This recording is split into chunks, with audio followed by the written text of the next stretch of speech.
కట్టుకోజ్వల రమేష్ గారు ప్రముఖ కవి ఈ సమావేశానికి అధ్యక్షత వహించనున్నారు. వేదిక మీదకి రావాల్సిందిగా ఆహ్వానిస్తున్నాను. ప్రముఖ కవి, దాశరథి సాహితీ పురస్కార గ్రహీత అన్నవరం దేవేందర్ గారు ఈ సమావేశానికి అతిథిగా ఉన్నారు. వేదిక మీదకి రావాల్సిందిగా సాదరంగా ఆహ్వానిస్తున్నాను.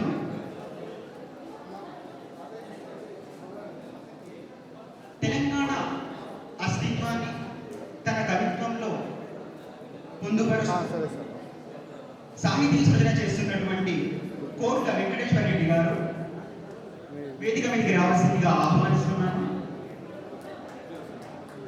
మానవతకు ప్రతిరూపం, బహుజన కవి, ప్రేమతో పలకరించే యువ పురస్కార కేంద్ర సాహిత్య అకాడమీ యువ పురస్కార గ్రహీత తగుళ్ళ గోపాల్ గారు వేదిక మీదకి రావాల్సిందిగా ఆహ్వానిస్తున్నాను. ఆదివాసి అస్తిత్వాన్ని తన కవిత్వం ద్వారా, పాటల ద్వారా తెలియజేస్తున్నటువంటి కుంజ కళ్యాణి గారు వేదిక మీదకి రావాల్సిందిగా ఆహ్వానిస్తున్నాను. బహుజన కవి, రచయిత కట్ట హరీష్ గౌడ్ గారు వేదిక మీదకి రావాల్సిందిగా ఆహ్వానిస్తున్నాను.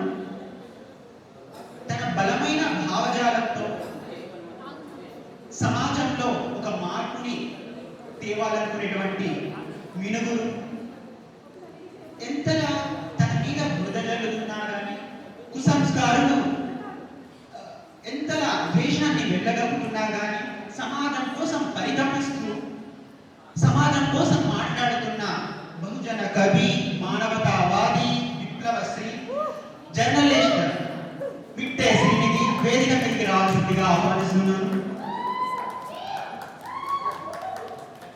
ఈ కార్యక్రమాన్ని అధ్యక్షులు కట్టుకోజ్వల రమేష్ గారు కొనసాగిస్తారు.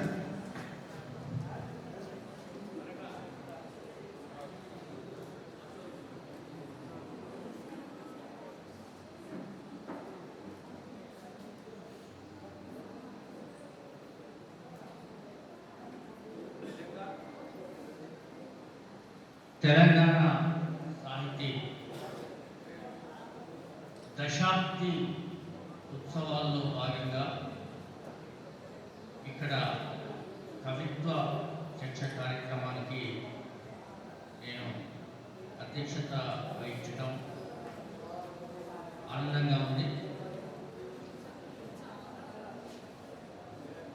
మనం ఈ కవిత్వంలోకి కవిత్వం అనేటటువంటి అంశం ఇక్కడ ఎదురుగా ఉన్నటువంటి సాహితీవేత్తలు, పెద్దలు చాలామంది ఉన్నారు. కవిత్వం గురించి 2 మాటల్లోనో 3 మాటల్లోనో విశదీకరించుకునేటటువంటి పరిస్థితి కాదు. కానీ దాని మీద ఈ వేదిక మీద ఉన్నటువంటి కవుల చేత మాకు తెలిసినటువంటి దాన్ని కృషించే ప్రయత్నం చేస్తాం. ఉద్విగ్న మానస సాధారణ సంభాషణే కవిత్వం. క్రిస్టోఫర్ గాడ్వెల్ అన్నట్టు మానవుని సౌందర్యానంద కార్యకలాపాలతో ప్రకృతి చేసే పోరాటమే ద్వారా లభించిందే కవిత్వం. Poetry is the rhythmic creation of beauty. ఒక లయబద్ధమైనటువంటి సృష్టి కవిత్వం. కవిత్వానికి గీటురాళ్ళు అంటూ ఉంటాయా అంటే ఉండవు. కానీ ఏది గొప్ప కవిత్వం, ఏది మామూలు కవిత్వం, ఏది వచనంలా కాకుండా, ఓ మాటలా కాకుండా, ఓ మెరుపులా ఉండాలి అని ఖలీల్ జిబ్రాన్ అంటారు. కవిత్వంలో ఎత్తుగడ అంటే ప్రారంభం, కవిత్వంలో ముగింపు, ఈ 2 చాలా ముఖ్యమైనటువంటి అంశాలు. అందులో పదచిత్రాలు కానీ, శబ్ద వైచిత్రి కానీ, అర్థ వైచిత్రి కానీ, తలుపులు వెలుపులు ఇవన్నీ కూడా చాలా గొప్పగా ఉండాలి. అంటే ఒక గిజిగాడి గూడులాగా కవిత్వం చిక్కగా అందుకుపోయేటటువంటి పరిస్థితి మనకు కనిపించాలి. తర్వాత మనం చాలా కవిత్వాలు చూసాం, చదివాం. కానీ ఆధునిక కాలంలోకి వచ్చేసరికి కాలం ఆధునికం అయ్యే కొద్దీ విలువలు పతనమైపోతుంటాయని ప్రాగ్మటిజం చెప్తుంది. అదే క్రమంలో కవిత్వం కూడా చాలా కురుసైపోయింది. కవిత్వం ఒకప్పుడు మనం 2-3 పేజీలైన కవిత్వాన్ని చాలా ఆసక్తిగా చదివేవాళ్ళం. ఇప్పుడు అంత ఆసక్తి ఉండటం లేదు. రాసే కవులు కూడా మిస్టేక్ చేసేస్తున్నారు. కవిత్వాన్ని చాలా చాలా తక్కువలో ఎక్కువ చెప్పే ప్రయత్నం ఇప్పుడు జరుగుతుంది. అయితే ఆ తక్కువలో ఎక్కువ చెప్పే కవిత్వంలో కూడా ఒక మెరుపు ఉండాలి. అంటే ఉదాహరణకు చెప్తాను నేను.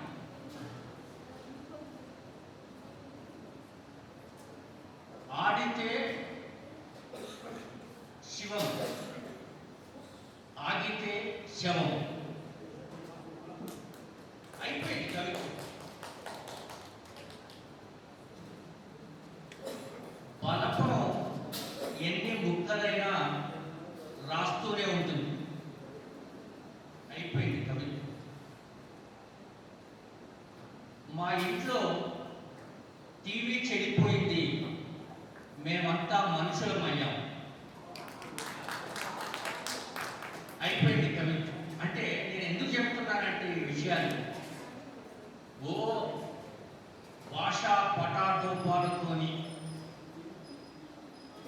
చాలా జటిలమైన పదాలతోని ఓ 2-3 పేజీల కవిత్వం రాశాడు. ఈ కవి చాలా గొప్పవాడు, కవిత్వం కూడా చాలా గొప్పది అని అనుకోవడానికి ఈ కాలం చెల్లిపోయింది. ఎంత తక్కువలో ఎంత ఎక్కువ చెప్తున్నామనేది ఇప్పుడు ప్రధాన అంశంగా ఉంది.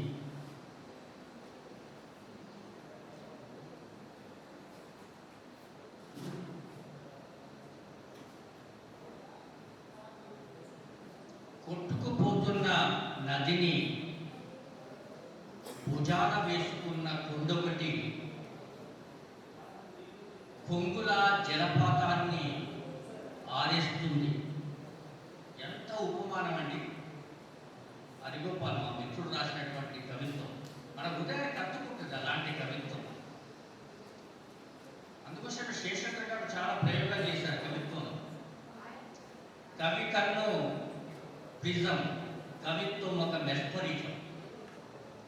కవి కన్ను ఒక ప్రిజం, కవిత్వం ఒక మెస్పరిజం. మెదడును సముద్రంతో పోల్చేటప్పుడు the ocean is an, the brain is an ocean. ఒక మెదడు సముద్రంతో పోల్చేటటువంటి క్రమాన్ని మెటాఫర్లు, గొప్ప మెటాఫర్లు ఉపయోగించి రాసేటటువంటి కవులు మన మధ్య ఉన్నారు. ఈ మధ్య నేను చాలా యువకవి సమ్మేళనాలకు కూడా బుక్ ఫేర్కు అటు ఇటు వెళ్ళినప్పుడు వాళ్ళతో నేను పాల్గొన్నాను. చాలా గొప్పగా రాస్తున్నారు యూత్ కూడా. ఆధునికమైనటువంటి పారిభాషిక పదాలతోని ఇప్పుడు జరుగుతున్నటువంటి కవిత్వం ఎప్పుడు మోడర్న్గా మారిపోతూ ఉంటుందండి. ఎప్పుడు మన పాత కవిత్వంలా కాకుండా. అంటే శ్రీశ్రీ శబ్దం, ఇస్మాయిల్ నిశ్శబ్దం, నగ్నముని సూటి మాట, ఈ 3 కూడా ఆ కవిత్వం యొక్క వన్య తెచ్చాయి. ఇంకో 2 మాటలు చెప్పి మనం చర్చలోకి పోతాం. చాలా చెప్పాలనుకున్నాం. కవిత్వంలో 2 రకాలు ఉంటాయి. ఇక్కడ పెద్దవాళ్ళు కాదు కానీ చిన్నవాళ్ళ గురించి 2 మాటలు చెప్తాను నేను. గుర్తు క్లోజ్డ్ ఎండింగ్ పోయిటరీ ఒకటి, ఓపెన్ ఎండింగ్ పోయిటరీ 2. ఈ క్లోజ్డ్ ఎండింగ్ పోయిటరీలో చాలా వివరంగా కవిత్వం ఉంటుంది. మేధోపరంగా పాఠకుడు కష్టపడవలసినటువంటి అవసరం ఉండదు. అట్టిపండు ఒలిచి నోట్లో పెట్టినట్టుగా కవిత్వం ఉంటుంది. మనకు అది అర్థమైపోతుంది. Close ending poetry. Open ending పోయిటరీలో అలా ఉండదు. పాఠకుడు కష్టపడాలి. అంటే కవిత్వం కొద్దిగానే చెప్పబడుద్ది, పాఠకుడు కొద్దిగా రాయాల్సి ఉంటుంది. పాఠకుడు కొద్దిగా సగం, రచయిత సగం ఆ కవిత్వాన్ని రాస్తారు. అది ఓపెన్ ఎండింగ్ పోయిటరీ. అంటే కాళోజీ రాసింది క్లోజ్ ఎండింగ్ పోయిటరీ. వేకుంట మోహన ప్రసాద్ గారు రాసింది ఓపెన్ ఎండింగ్ పోయిటరీ. ఇట్లా వేరియేషన్స్ ఉంటాయి. అలాంటి వేరియేషన్స్ తెలుసుకుని ముందుకు పోవాల్సి ఉంటుంది. వాస్తవానికి కవిత్వానికి మనం కొన్ని హద్దులు తీసుకోలేము. కవిత్వాన్ని కవిత్వంగా భావించాలంటే గగన వీణను శృతి చేయటం లాంటిది అంటారు. కడలి వెంట కాపురం లాంటిది అంటారు. కవిత్వం అంత తేలికేం కాదు. అందులోకి పోయినప్పుడు మన నరనరాలు ఎంత భద్రపడతాయి. కవిత్వం, మంచి కవిత్వం, అందమైన కవిత్వం అంటే దానికి ఒక గుండె ఉండాలి, బ్రతకటానికి ఒక పుంజ ఉండాలి. అది మనిషి విజయానికి నాందిగా జెండాలాగా ఉండాలి అంటారు. కాబట్టి కవిత్వాన్ని గొప్పగా వర్ణించుకోవచ్చు మనం. ఏదేమైనప్పటికీ ఈ వేదిక మీద యువ కవులతో పాటు చాలా సీనియర్ మోస్ట్ మన తెలంగాణ కవి అందరికీ చిరపరిచితులు అన్నవరం దేవేంద్ర గారు ఉన్నారు. ఈరోజు మరో పుస్తకాన్ని ఆవిష్కరణ చేసినటువంటి తండ హరీష్ గౌడ్ గారు ఉన్నారు. తగుళ్ళ గోపాల్ గారు యువ పురస్కారం, కేంద్ర యువ పురస్కారం అందినటువంటి మిత్రుడు దండకడియం. చాలా గొప్ప మాండలికంతో గొప్పగా కవిత్వం రాసేటటువంటి వారిలో తగుళ్ళ గోపాల్ గారు ఒకరు. మిత్రులు విప్లవ అందరికీ పరిచయమే. వారి మాటల్లో కూడా వాళ్ళ పరిచయాన్ని వ్యక్తం చేస్తారు. తర్వాత ఈ చర్చలో మీ నుంచి కూడా ఒకటి రెండు ప్రశ్నలు వస్తే దానికి సమాధానం చెప్పడానికి ఇక్కడ సీనియర్ కవులు ఉన్నారు. దాన్ని సాధ్యమైనంత త్వరగా ముగించుకునే ప్రయత్నం చేద్దాం. ఇప్పుడు అన్నవరం దేవేంద్ర గారు మాట్లాడారు.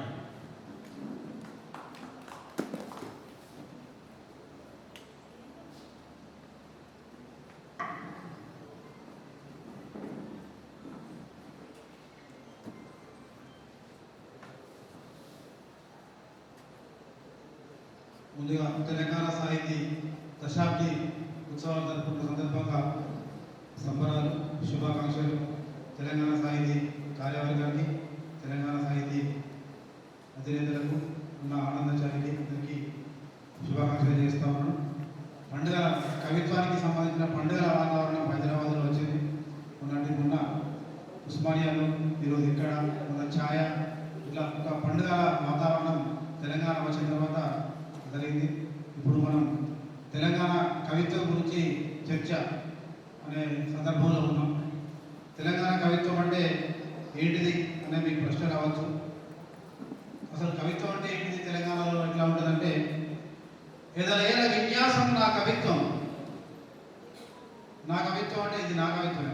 ఎదలేల విన్యాసం నా కవిత్వం, గలగల పారే వాగు నీరు నా కవిత్వం. కవిత్వమే నా హృదయం, కవిత్వమే నాకు ప్రాణవాయువు.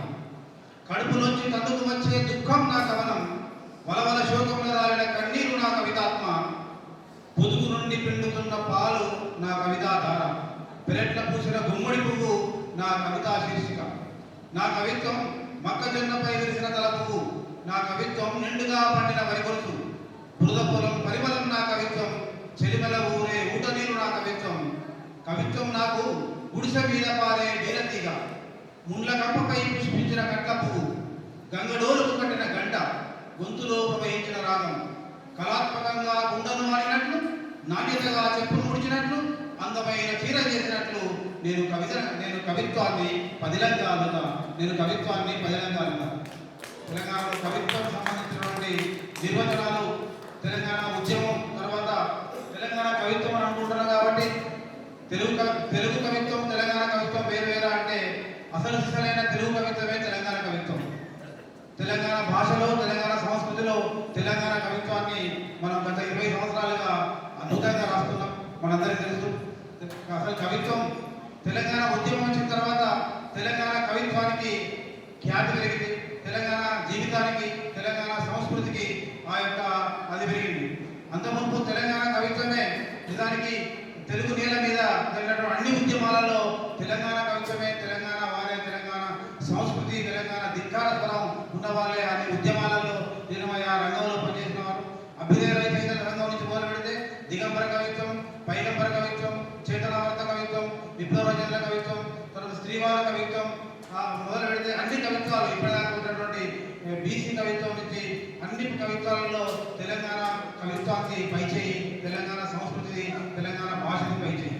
అయితే ఎక్కడ వచ్చింది తెలంగాణ కవిత్వం అంటే మన తెలంగాణ భాష మనకు దూరమైన తర్వాత రెండు తెలుగు రాష్ట్రాలు ఒకటే 56లో ఒకటైన తర్వాత తెలుగు భాష మాత్రమే తెలంగాణ మీద దాని ప్రతాపం చూపెట్టడం వల్ల మన భాష, మన సంస్కృతి, మన కల్చర్ పూర్తిగా ఆగమైపోయిన తర్వాత మనకప్పుడు మనం తెలంగాణ భాషలో మనం కవిత్వం రాయాలని అనుకున్నాం. తెలంగాణ సంస్కృతిని మనం తీసుకొచ్చుకున్నాం.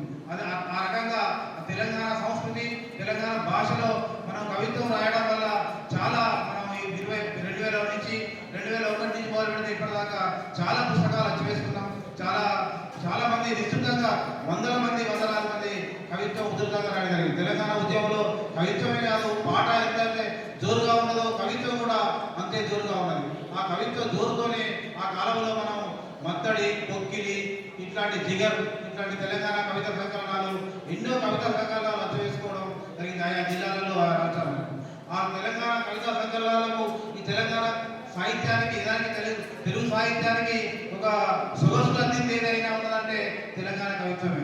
అదే ఉదాహరణ ఏంటంటే ఇప్పుడు తెలుగు కవిత్వం, తెలుగు చిత్రసీమలో తెలంగాణ సంబంధించినటువంటి పాటలు అద్భుతంగా వస్తున్నాయి. జానపద గేయాలు బాగా గొప్పగా వస్తూ ఉన్నాయి. వాటి కారణం ఏంటంటే తెలంగాణ పాటకు, తెలంగాణ నాదానికి ఉన్నటువంటి, తెలంగాణ శబ్దానికి ఉన్నటువంటి సొగసు అది తీసుకున్నది. ఆ శబ్దానికి సంబంధించిన సొగసును మన పూర్వీకుల నుంచి, మన దగ్గర నుంచి, మన పోతల నుంచి, మన ధిక్కార స్వరం ఇక్కడ నుంచి ఉండడం వల్ల మనం ఆ స్వరాన్ని మనం అద్దడం, దాంతోనే ఈ తెలుగు సాహిత్యానికి కృషి చేయడం జరిగింది. తెలంగాణ కవిత్వం అంటే గాలిలోనే ధిక్కార ఉందని విషయం. తెలంగాణ నేల మీద అన్ని ఉద్యమాల్లోనూ తెలంగాణ రక్తం ప్రవహించింది. అన్నిట్లలో అస్తిత్వ ఉద్యమాలను, దళిత, స్త్రీవాద, మైనారిటీ ఉద్యమాలలో కూడా తెలంగాణ కవిత్వం మొదలైంది. మనం ఇందాక చెప్పుకున్నట్టు పొక్కిలి, మత్తడి, మును, కావడి కుండలు, ఎలుగడి, వల్లుబండ, దిమ్మిస, దాయాలే గేయాలే, విట్ తెలంగాణ, జులూస్, జాగో జగావో, మెతుకు సీమ, తెలంగాణ ఉరుములు మెరుపులు, కళాల కవాతు, ఈ సంకలనాలు రావడం తెలంగాణ కవిత్వానికి ఒక ఖ్యాతి తెచ్చింది. తెలంగాణ ఉద్యమ సందర్భంలో ఏమైంది, చాలా మంది కవుల పుస్తకాల పేర్లు తెలంగాణ భాషలో పుస్తకాల పేర్లు వచ్చినాయి. తోబా కానీ, దండగడియం అనే పుస్తకం మన పుస్తకం వచ్చింది, మన తగుల గోపాల్. అంటే తెలంగాణకు సంబంధించినటువంటి ప్రతి పదము జనరల్ అయిపోయి తెలుగు పదంగా విసరించబడ్డది. తెలుగు ఆ భాష, ఇది తెలంగాణ తెలుగు భాషలే కానీ ఇదే పదం, ఇదే భాషలో సాహిత్యంలో, పుస్తకాలలో, తర్వాత సినిమాలలో, ఇప్పుడు ప్రధాన స్రవంతి కవిత్వంలో, సాహిత్యంలో కూడా తెలంగాణ భాష ప్రబలంగా వచ్చింది. 10 తెలంగాణ వచ్చిన తర్వాత 10 సంవత్సరాల తర్వాత, 10 సంవత్సరాల ముందు మనమంతా తెలంగాణ ఉద్యమానికి సంబంధించి, మన సంస్కృతికి సంబంధించి, మన భాషకు, మన అన్యాయానికి సంబంధించి మనం పోరాడినాం, కవిత్వం రాసినాం, పాటలు రాసినాం, కథలు రాసినాం, అవన్నీ చేసినాం. తెలంగాణ ఉద్యమం వచ్చిన తర్వాత ఆ ఉధృత కొద్దిగా తగ్గినట్టుగా నాకు అనిపిస్తూ ఉన్నది. ఎందుకంటే ఒక ఏ రాతకైనా, ఏ భూతకైనా, ఏ సమాజానికైనా ఒక దృక్పథము, ఒక సామాజిక, ఒక ఉధృత వాతావరణం, ఒక ఉద్యమ వాతావరణం, ఒక ఫోకసింగ్ అనేది ఉండాలి. అట్లాంటి ఫోకసింగ్ లేని ఒక స్తబ్దత ఉన్నది. నిజానికి ఎందుకు అట్లాంటి స్తబ్దత ఉండాల్సింది కాదు, అటువంటి ఫోకస్ కానీ మన తెలంగాణ సమాజంలో అట్లా కనబడ్డది. రాష్ట్ర వ్యాప్తంగా, దేశవ్యాప్తంగా జరుగుతున్నటువంటి వ్యతిరేకమైన ఉద్యమాలు, అది స్వభావరీత్యా ఉన్నటువంటి దాడి కూడా, మనకు ధిక్కారమైనటువంటి దాడి కూడా తెలంగాణ మీద, తెలుగు నేల మీద జరుగుతూ ఉన్నది. మనం ప్రవర్తన సంబంధించిన దాడి మీద, వంటల మీద, సంస్కృతి మీద జరుగుతూ ఉన్నది. తెలుగు నేల మీద ఇతర భాషా సంస్కృతుల వాళ్ళు దాడి చేస్తూ ఉన్నారు. అయినా అవన్నీ మనం కట్టనట్టుగానే తెలంగాణకు సంబంధించినటువంటి రాసినటువంటి మనము మన మౌనంగా వైయక్తిక జీవితంలో ఆ కవిత్వం రాసుకుంటా ఉన్న ఒక మార్పు, ఈ మార్పు జరిగింది. ఆ మార్పు మనం గమనించాల్సిన అవసరం ఉంటుంది. ఆ తరం నుంచి ఇప్పుడు ఈ తరంలో తెలంగాణ కవిత్వం కానీ, తెలుగు నేల మీద చాలా మంది యువతులు కవిత్వం రాస్తూ ఉన్నారు. చాలా చూస్తున్నారు ఆన్లైన్లో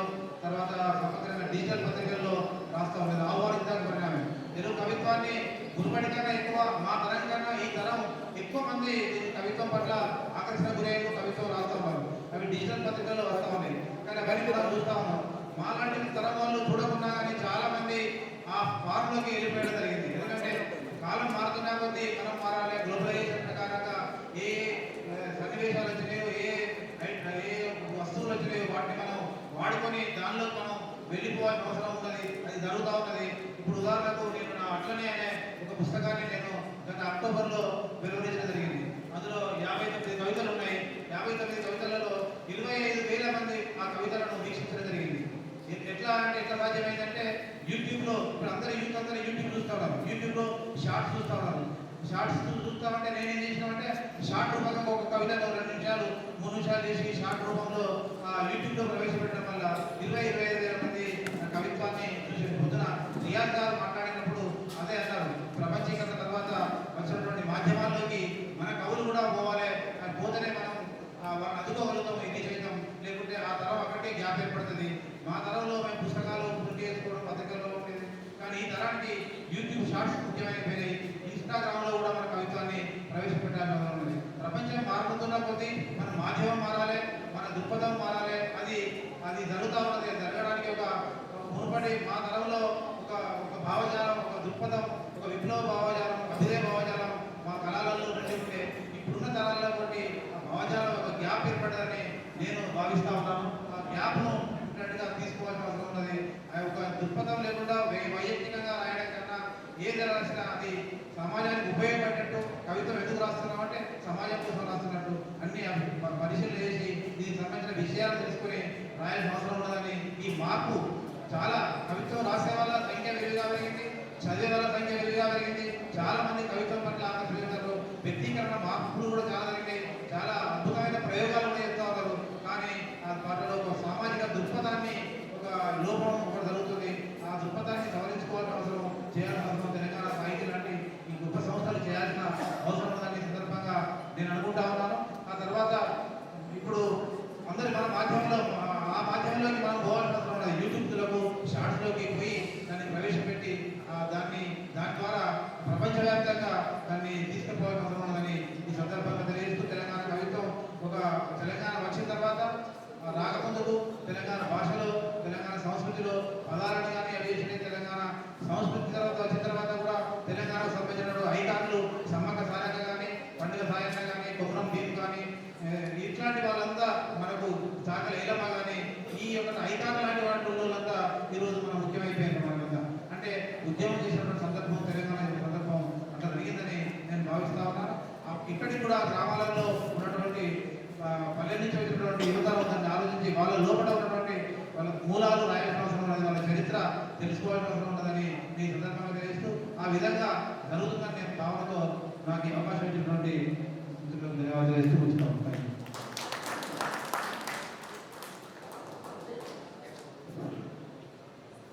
మిత్రులు అన్నవరం దేవేంద్ర గారు మంచి ఉద్యమ కవి, తెలంగాణ ఉద్యమ కవి.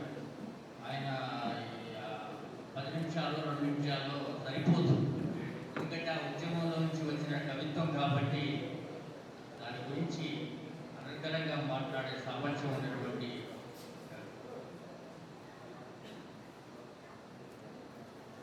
మన శేషేంద్ర గారు చెప్తారు, సముద్రం ఎవరి కాళ్ళ దగ్గరికి పోయి మొరగదు, కానీ పసిపిల్లల పాదాలను ముద్దాడుతుంది, యవ్వనవంతుల అడుగుల్ని అత్తుకుంటుంది, పురాస్మృతుల్ని తనలో దాచుకుంటుంది.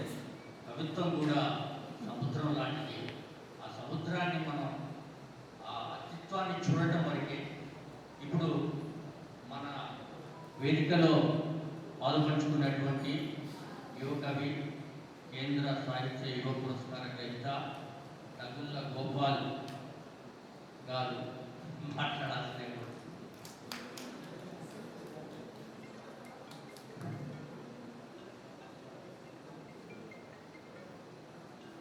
అందరికీ నమస్కారం.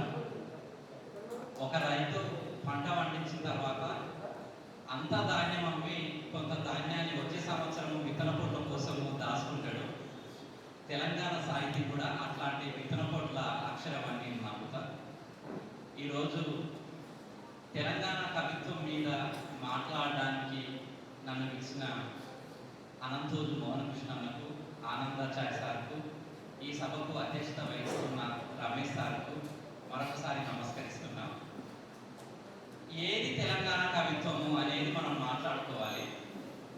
అంటే తెలంగాణ కవులు రాసింది తెలంగాణ కవిత్వమా, లేకపోతే తెలంగాణ జీవితాన్ని రాస్తే అది తెలంగాణ కవిత్వమా, తెలంగాణ భాషలో రాస్తే అది తెలంగాణ కవిత్వమా అనే అంశాల మీద మనం మాట్లాడుకోవాలి. ఈరోజు చాలా అవసరము. ఉదాహరణకు తెలంగాణ భాష మీద మనం మాట్లాడుకుంటే చాలామంది నేను గమనించినంత వరకు చెప్తున్న విషయం ఏంటంటే, ఒక రచయిత్రి కథ మొత్తము మామూలు భాషలో రాసి ఒకవేళ నేను తెలంగాణ భాషలో రాస్తే నాకు అవార్డు వస్తుంది అని చెప్పి ఆ క్రియాపదాలను మార్చి ఇది తెలంగాణ కథ అని చెప్పింది అనమాట. మరి దాన్ని మనం తెలంగాణ కథ అనొచ్చా? అంటే వచ్చారు బదులు వచ్చిండ్రు అంటే అది తెలంగాణ కథ అయిపోతుందా అనేది మనము చెప్పాలి. దాంతోపాటు యశోదారెడ్డి కథల్లో తెలంగాణ భాష ఎంతో ఉంది. ఆ భాషను ఇప్పుడు మనం మాట్లాడుతున్నామా, మనం ఆ భాషను స్వీకరించాలా, మన జనజీవితంలో కలిసిపోయిన భాషను మనం మన సాహిత్యంలోకి తీసుకొని రావాలా అనేది ఒక అంశంగా చర్చ చేయాలి. నేను కవిత్వం రాస్తున్నప్పుడు ఎట్లాంటి భాషను స్వీకరిస్తాను అనే విషయానికి సంబంధించి కొన్ని చెప్తాను. మన అన్నవరం దేవేంద్ర అన్న కవిత్వం అంటే ఏంటో నిర్వచించుకుంటు కదా, నేను కూడా నా కవిత్వాన్ని ఒక దగ్గర చెప్పుకున్నా. చెల్లా, దండకడియంలో నీ గురించి రాయలేదనుకుంటున్నావా, తలగడిగి నువ్వు పెట్టిన అన్నం వెతుకులే ఈ అక్షరాలు అని చెప్పిన అనమాట. అట్లా ప్రతి ఆడబిడ్డ మనకు తలగడిగి అన్నం పెడుతుంటది కదా, అట్లా ప్రతి అన్నం వెతుకు కూడా నాకు అక్షరమే అని నేను చెప్పుకున్నాను. మొదటగా నేను ఏదైనా వస్తువుని తీసుకొని కవిత్వం రాస్తున్నప్పుడు అది సార్వజనీనమైన వస్తువా లేకపోతే తెలంగాణ జీవితానికి సంబంధించిన వస్తువా అని చూస్తా. ఉదాహరణకు అరచేయి మీద నేను కవిత రాద్దాం అనుకున్నా. అరచేయి మీద కవిత రాస్తుంటే అరచేతిని తెల్ల కాగితం చేసి అమ్మ పేరో ఆకలి గీతమో రాసుకోవాలి, చెట్టు బొమ్మనో చేనుగట్టునో గీసుకోవాలి, కనీసం తెలుగు అక్షరాలైనా రాసి అమ్మ భాషను బతికించుకోవాలి అని రాసిన అనమాట. ఇందులో ఏ తెలంగాణ భాషా పదాలు లేకుండా అందరికీ అర్థమైపోయే భాష ఉంది. అదేవిధంగా ఈ మధ్యకాలంలో మనందరము సెల్ ఫోన్లకు అతుక్కుపోయినాము. ఒక మనిషి మన కోసం వస్తుందంటే ఆ ప్రేమను కూడా మనం పొందలేకపోతున్నాం కదా. దాని గురించి చెప్పడానికి ఎదురు చూడడం ఎంతో బాగుంటుంది, ఎదురు చూడడం ఎంతో బాగుంటుంది, టచ్ స్క్రీన్ల మీద నాగిన కళ్ళకు అదేం తెలుసు అని చెప్పిన అనమాట. ఇక్కడ ఆ టచ్ స్క్రీన్ల భాషను నేను తీసుకొని రాకపోతే కవిగా నేను ఏం చెప్పాలనుకుంటున్నానో అది నేను మీకు చేరవేయలేనేమో అనే భావన నాకున్నది. ఇది ఒకటే కాకుండా నేను బడికి పోయే తోవల అన్ని గుట్టలు ఉంటవి, ఆ గుట్టల మీద రాద్దామని అనుకున్నాను. అప్పుడు మొదట చూసినప్పుడు ఒట్టి రాళ్ళ గుట్ట అనుకున్నాను.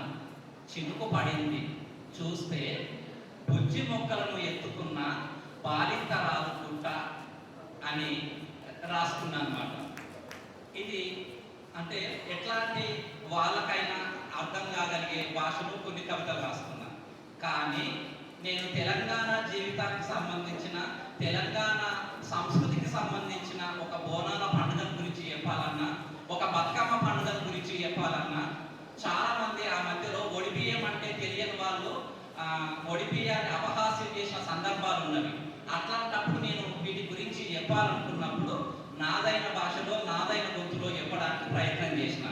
ఉదాహరణకు ఒడిబియ్యం మీద చెప్తున్నప్పుడు వేలకు వేలు ఇస్తేనే బియ్యం పోసుకున్నట్టు కాదు కదా, ఏ ఆడిబిడ్డ అయినా ఏం కోరుకుంటుంది, 5 పుడకలు 5 పోకల నడుమ అమ్మగారికి ప్రేమలు.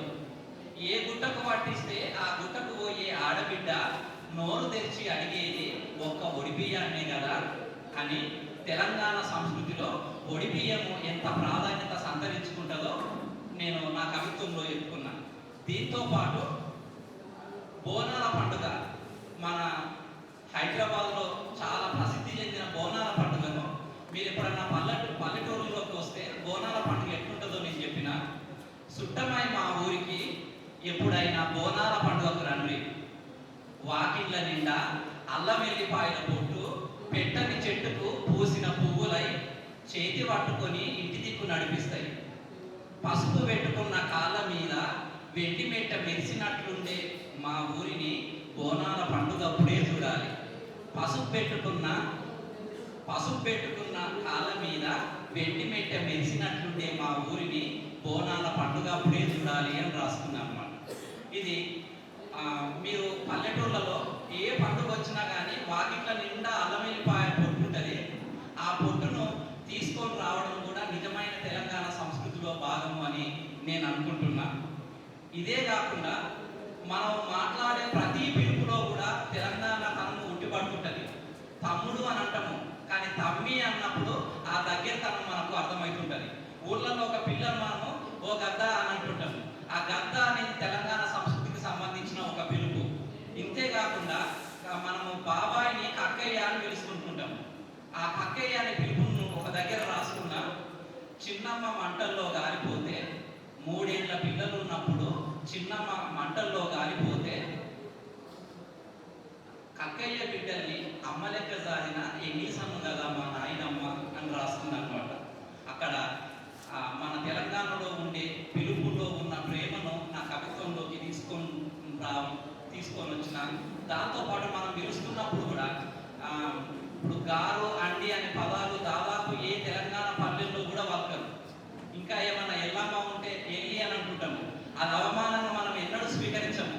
ఎంతో దగ్గరతనం ఉంటే కానీ ఆ పదం పలకదు అని మనం అనుకుంటుంటాము. అంటే మనకు సంబంధించిన పలుకుబడులను ఇట్లా పిలుపులను మన కవిత్వంలోకి ఎంత తీసుకొని వస్తున్నాము అనేది ఇప్పుడు మనందరము చర్చించాలి. దీంతో పాటు ప్రధాన సమస్య తెలంగాణ భాషలో రాస్తే అది అనువాదానికి లొంగుతుందా, ఆ కవితలను అనువాదం చేస్తుందా అనేది కూడా ప్రధానమైన విషయము. మన తెలంగాణ వాళ్ళే నాయన మీద నేను ఒక కవిత రాస్తే నాయన ఇప్పుడు ఎక్కడికి పోయి ఉంటాడో, గుడి లేని ఏ దేవుడు పిలిస్తే సపారం అల్లడానికి పోయిండో అని రాసిన. ఒక ఆయన చదివి కవిత అంతా చాలా బాగా రాసినవు, ఆ సపారం ఎందుకు ఇచ్చినవయ్యా, మామూలు భాషలో రాస్తే బాగుండు కదా అన్నారు. సార్ సపారం అనే పదం తీసేస్తే ఆ కవిత యొక్క ఆత్మ పోతుంది సార్. మా నాయన చిన్నకున్నప్పటి నుంచి ఊర్లలో సపారాలు కుట్టడానికి పోయేది. ఇప్పుడు చనిపోయినాక మా నాయన ఎక్కడ పోయిందంటే నీడలేని దేవుడికి సపారం అల్లడానికి పోయిండు అని చెప్పిన అనమాట. అంటే అనువాదాలకు లొంగుతుందా లొంగలేదా అని ఏ కవి ఆలోచించుకొని రాయడు. అనువాదాలు చేసుకునే వాళ్ళు మూల భాషకు దగ్గరగా వచ్చి ఆ కవిత యొక్క సౌందర్యాన్ని చూసి దానికి సమాంతరమైన పదాలు ఏమన్నా ఉంటే పెట్టుకొని ఈ ప్రపంచానికి చెప్తే బాగుంటుంది. దీంతో పాటు అంటే ఒక పోలికలను తీసుకొని రావడంలో కూడా తెలంగాణ తనము ఉట్టిపడాలి అని నేను అనుకుంటా.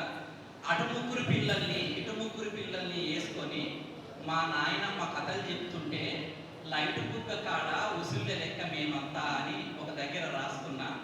మనం గ్రామీణ జీవితం నుంచి వచ్చిన ప్రతి ఒక్కరికి కూడా అనుభవంలో ఉంటుంది. ఒక లైట్ బుక్క కాడ ఉసిళ్ళు మొత్తము గుమిగూడుతుంటవి. మేము కూడా మా నాయనమ్మ దగ్గర అట్లా ఉన్నాము అని చెప్పడం అనమాట. మా స్టూడెంట్ గురించి ఒక దగ్గర రాసుకున్న సీతా మహేష్ అని, ఆయన చేతులు మొత్తం కాయలు కాసినట్టుంటవి.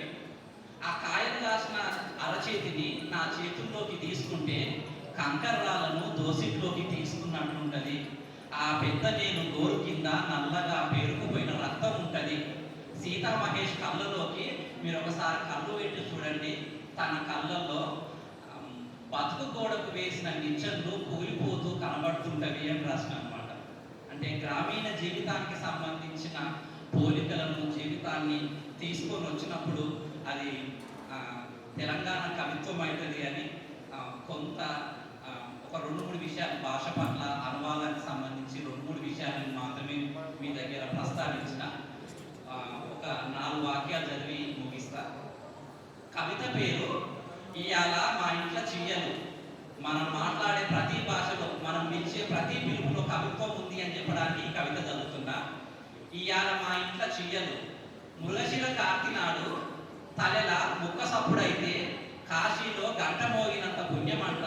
మీ అమ్మ ఎప్పుడూ చెప్తుండేది, ఓ అయ్యా మళ్ళొచ్చే పండుగకు గుంటల్లో మోరమో పోతల్లో మోరమో కార్జం అంటే పెద్దోనికి పానం కదా, 2 కార్జాలు ఎక్కువ వేపించు కదా. బంతి చెట్టు లెక్క ఉండే రాజుగాడు పీన్ల లెక్క ఇసుకపోయిండు. పొయ్యి కాడ నుంచి జరగకుండా నిప్పుల మీద కాచుకొని తిని ఎండు తుంకెల దండెం వాడు. హాస్టల్లో అమ్మనా అయ్యనా పిల్లగాడు వచ్చినప్పటి సంది తుంకలని కలవరిస్తుండయ్యా. 1 పైసా ఎక్కువైతే అయితే మాయ కానీ జర పెద్ద పువ్వు చూసి ఎత్తుకొనిరా. షానొద్దులాయ రోడ్డు మీద పళ్ళగొట్టుకొని మూలుగ ఒక్క రుచి చూడక. పెద్దది కడుపులుండంగా తెస్తివి, పెద్ద ఆపరేషన్ అయినాక పక్కన అనుకున్నా. అడవి కూర పెట్టి కూర అట్లా కలుపుకుంటేవి. పోతుంటే గౌన్ల నారన్నకు ఒక మాట చెప్పిపో. గా నారన్న ఒక చెట్టు మీద కళ్ళు పోస్తే దేవతలు కూడా శిగాలు ఉంటారు. పిల్లగాడి పుట్టెంటికలు మైసిగండిలో తీద్దామనుకున్నా. కోడి పుంజుల మొక్కు ఎక్కడికి ఎగిరిపోయిందో. ఇల్లు కప్పు పడితే కందూరు చేద్దామని దర్గా దగ్గర దేవునికి ఇచ్చిన మేకపోతూ ఇంకా గుంజకే కట్టేసింది. సచ్చిన దాన్ని బతికిన దాన్ని తింటారని అంటారని మంది మాటలు పట్టుకోకు. సచ్చిన దాన్ని బతికిన దాన్ని తింటారని మంది మాటలు పట్టుకోకు. కొన్ని పెద్ద పెద్ద ఇళ్ళల్లా ఎంతమందిని రాసుక తింటారో మనకు తెలియదా చెప్పు. దొబ్బ అసలు పొట్ట పేరులు తలకాయ చూసి చదువుకున్నోళ్ళు ఇషి అంటారు కానీ గుగ్గిలు కలిపిన పోటీ రుచి ఎప్పుడన్నా సైజు వాళ్ళు. కాలు బొక్కలు పారేయగల కాల్జే ఇరిగిన మీ నాయనకు ఉడకబెట్టి మంచిగా షోర్వా దాచిపోస్తే ఎన్ని మందులైనా ఈ బొక్కల షారు కిందనే. ఓ అయ్యా